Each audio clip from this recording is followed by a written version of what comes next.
ફેબ્રુઆરી 2022માં શરૂ થયા પછી 3.5 વર્ષે યુક્રેન અને રશિયા વચ્ચેનો જંગ છે અંત તરફ જાય એવી નિર્ણાયક ઘડી આવી છે. કારણ કે 19મી ઓગસ્ટે અમેરિકાના વ્હાઇટ હાઉસમાં, એટલે કે અમેરિકી પ્રમુખની સત્તાવાર ઓફિસમાં, યુક્રેનના રાષ્ટ્રપતિ ઝેલેન્સ્કી, યુરોપના અગ્રણી નેતાઓ કે જે યુક્રેનના પડોશી છે, મળવા ભેગા થયા છે ને શાંતિ કેમ સ્થાપવી એની ચર્ચા કરે છે. બીજી બાજુ થોડા દિવસ પહેલાં ટ્રમ્પે રશિયાના રાષ્ટ્રપતિ પુતિન સાથે મુલાકાત કરી અને યુક્રેન રશિયામાં શાંતિ સ્થપાઈ શકે એમ છે કે કેમ એની તૈયારી કરી છે. સવાલ એ છે કે 3.5 વર્ષ પછી યુક્રેન રશિયા વચ્ચે યુદ્ધ બંધ કરાવવામાં કોને અને શા માટે રસ છે?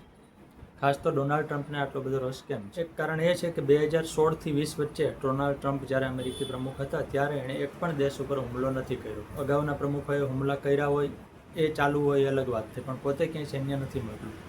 1981 પછી ટ્રમ્પ એવા પહેલા પ્રમુખ હતા જેણે કોઈ દેશમાં સૈન્ય નહોતું મોકલ્યું, એટલે એને શાંતિમાં રસ્તો છે.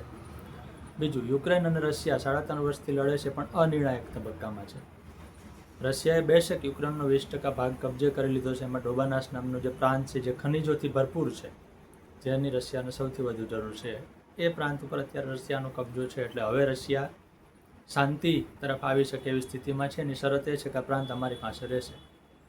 એવી રીતે રશિયા ઈચ્છે છે કે અમે જે પ્રદેશો ઉપર કબજો ધરાવીએ છીએ ત્યાંથી શાંતિ સ્થાપીશું. એટલે એ બધું યુક્રેનની પણ પોતાની કેટલીક શરતો છે, પણ યુક્રેનની સૌથી મોટી શરત એ છે કે અમને સલામતી મળવી જોઈએ. સલામતી કોણ આપે? નાટો. એના માટે નાટોમાં જોડાવવું પડે.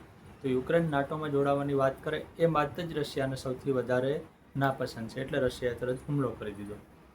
ટ્રમ્પે શાંતિની જે શરતો રાખી એમાં એ કહે છે કે યુક્રેન નાટોનો ભાગ નહીં બને, એટલે રશિયાને અકારણ અજંપો ન થાય.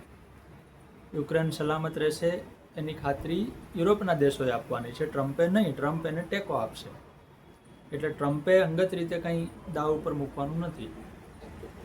એ બધું કર્યા પછી પુતિન, આ બાજુ ઝેલેન્સ્કી, એટલે કે યુક્રેન અને રશિયા શાંતિ માટે આંશિક સહમત થયા છે. આંશિક એટલા માટે કે જ્યાં સુધી બંને યુદ્ધ પૂરું ન જાહેર કરે ત્યાં સુધી પૂર્ણ સહમત ન ગણે.